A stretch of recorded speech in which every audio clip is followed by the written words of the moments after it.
പ്പെട്ടവരെ, നിങ്ങൾക്ക് സ്വർഗത്തിന്റെ അവകാശികളെ കാണണോ? നിങ്ങൾക്ക് സ്വർഗത്തിന്റെ അവകാശികളെ കാണണോ? ഈ പായിപ്പാട് കാണാ ചെറുപ്പക്കാരാ.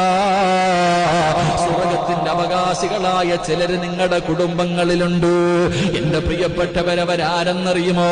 അവരാരെന്നറിയുമോ? 5 നേരം നിസ്കരിക്കുന്ന, പടച്ചുറപ്പിനെ ഭയന്ന് ജീവിക്കുന്ന ഒരുപാട് പേരുണ്ട്. നിങ്ങളിൽ ചിലർക്കൊക്കെ വല്ലാതെ വിഷമം തോന്നുന്ന ഒരു കാര്യമുണ്ട്.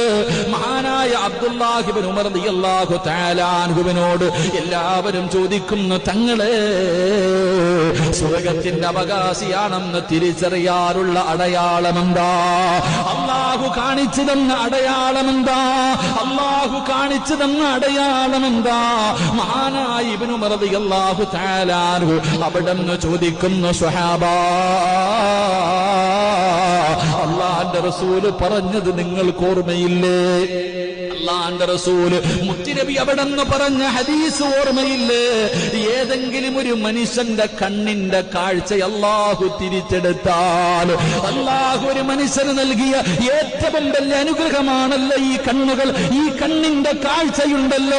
ഏതെങ്കിലും ഒരു മനുഷ്യന്റെ കണ്ണിന്റെ കാഴ്ച അല്ലാഹു തിരിച്ചെടുത്താൽ അവൻ അല്ലാഹു കൊടുക്കുന്നത് ഒരേ ഒരു പ്രതിഫലമേ ഉള്ളൂ. കണ്ണിന്റെ കാഴ്ച നഷ്ടപ്പെട്ടു പോകുന്നവർ ദുനിയാവിലെ ജീവിതത്തിന്റെ ഇടയിൽ പെട്ടെന്നൊരു ദിവസം കാഴ്ച നഷ്ടപ്പെട്ടു പോയി, 2 കണ്ണിന്റെയും കാഴ്ച അല്ലാഹു തിരിച്ചെടുത്തു കഴിഞ്ഞാൽ അവന് സ്വർഗമല്ലാതെ മറ്റൊരു പ്രതിഫലമില്ല.